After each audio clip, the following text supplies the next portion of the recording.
Satyabama Institute of Science and Technology, Chennai and Sriperumbudur. Madurai Gomathipuram பகுதியில் டிரான்ஸ்பார்மரை பழுது நீக்கும் பணியில் ஈடுபட்ட தற்காலிக மின்வாரிய ஊழியரான ஜெயக்குமார் என்பவர் திடீரென கால் வழுக்கி கீழே விழுந்த நிலையில் தலையில் பலத்த காயமடைந்து சம்பவ இடத்திலேயே உயிரிழந்தார்.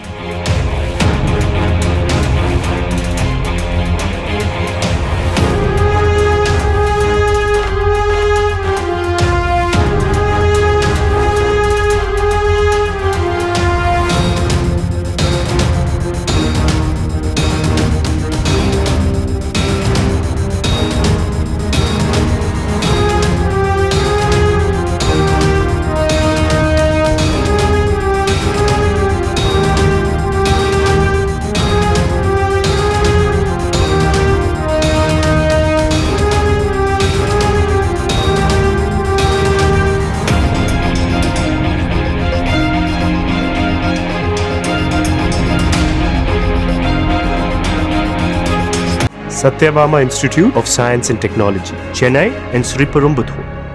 பிளே ஸ்டோர் மற்றும் ஆப் ஸ்டோரில் இருந்து பாலிமர் செயலியை QR கோடு மூலம் பதிவிறக்கம் செய்யுங்கள். செய்திகளை உடனுக்குடன் பெறுங்கள்.